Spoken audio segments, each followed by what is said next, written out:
미국 월스트리트 저널은 2016년 8월 사드 보복 한류스타 중국 내 행사 전면 봉쇄라는 제목의 기사를 보도했습니다.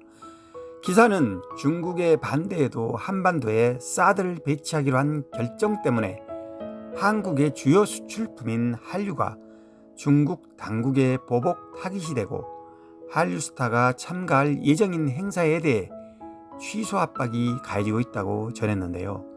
실제로 김우빈, 배수지의 팬미팅이 갑자기 연기되기도 했습니다. 당시 행사 주최했던 유쿠 측은 우리도 통제할 수 없는 힘 때문에 무기한 연기됐다고 밝혔고 당국으로부터 어떤 제스처가 있었음을 암시했습니다.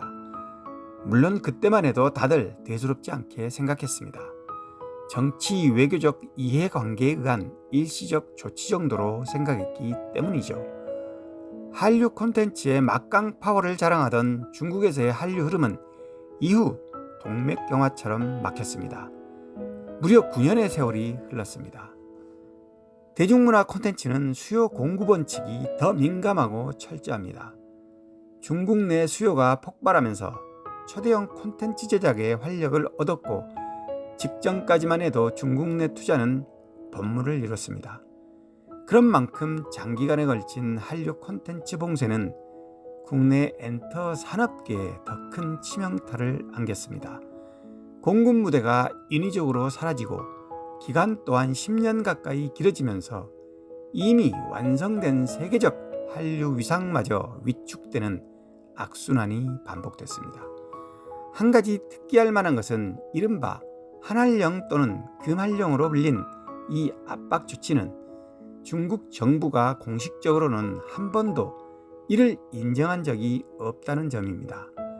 명문화된 법령이나 규정 없이 주로 콘텐츠 심의를 지연하거나 중단하는 방식 또는 한국 연예인에 대한 비자 발급 제한 등 보이지 않는 방식으로 제재를 해왔기 때문인데요.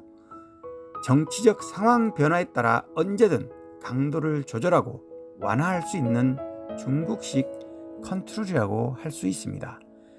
그 답답함이 마침내 풀리는 분위기입니다. 훈풍은 연초부터 이미 불기 시작했고 현장에서 빠르게 체감하는 업계에서는 사실상 문호가 개방됐다고 말하기도 합니다. 가시적 해제 분위기를 탄 뒤 중국 정부는 제한 조치를 시행한 적이 없으니 해제할 것도 없다고 말하지만 중요한 것은 실질적 개방이 지금 진행되고 있다는 것입니다. 이런 중국식 대외 방침은 한동안 족쇄였지만 지금은 오히려 긍정 신호로 비치기도 합니다. 인적 및 콘텐츠 교류를 위한 양국 간 관계자들의 협력 방안은 점차 구체화되고 있습니다. 지난 23일 서울 엠베서더 풀만 호텔에서 중국 제20차 중앙위원, 중국 전국 귀국 화교연합회 당서기 겸 주석 말류진의 방한 행사가 제한 중국 제한교민협회 주최로 열렸습니다. 이날 특별히 눈길을 끌었던 순서는 한한령 해제를 위한 K-팝 한중평화협회 출범식이었는데요. 주한 중국 대사 다이빙의 축사도 무게감을 더했습니다. 가시적인 움직임은 이미 시작됐습니다. 트로트 가수 윤수연은 최근 중국 하이난성의 하이쿠시에서 열린 한중 교류 기념 행사 무대에 섰습니다. 한국어 노래 천태만상뿐만 아니라 중국 노래 천밀밀을 중국어로 열창했는데요. 윤수연은 무대가 끝난 뒤 엄청난 박수 세례에 전율을 느꼈다고 소감을 밝혔습니다. 한한령 이후 한국 대중가수가 중국 영토에서 공식 행사 무대에 선 게 처음이라는 점에서 매우 의미가 큽니다.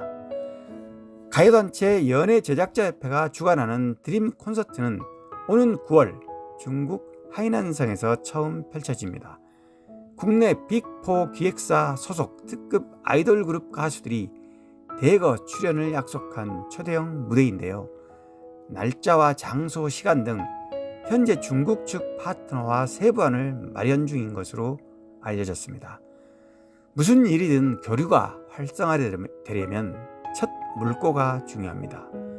연재업 관계자는 올 행사를 계기로 2027년까지 매년 중국 콘서트를 약속받았다고 밝혔습니다. 올해 하반기부터는 국내 주요 음악 시상식들이 중화권으로 벌써 눈길을 돌리는 분위기입니다. 이는 예년 같으면 상상할 수도 없는 중국 쪽에서 먼저 제안하고 손짓하기 때문에 가능한 일인데요. 지난해까지만 해도 일본이나 베트남, 태국, 필리핀 등 변방이 주 무대였다면 앞으로 중국 본토를 겨냥한 한류 음악 시상식 러시가 가능해진다는 얘기입니다. 이런 해빙 무드에 가장 반색하는 곳은 역시 K-팝과 K-드라마, K-무비입니다. 대중문화 콘텐츠 시장에서도 파급 효과가 막대하기 때문인데요. 영화나 드라마 등 한때 자금이 넘쳐났던 대중문화 콘텐츠 시장은 극심한 제작비 부족에 신음하다 넷플릭스나 디즈니 등 글로벌 OTT 시장에 IP를 내주는 불리한 상황을 감수하고 있습니다. 중국과의 교류가 한알령 이전처럼 활성화된다면 중국 엔터 산업은 새로운 차원의 르네상스를 다시 맞이할 수 있습니다. 중국 본토 한류 개방이 반가울 수밖에 없습니다.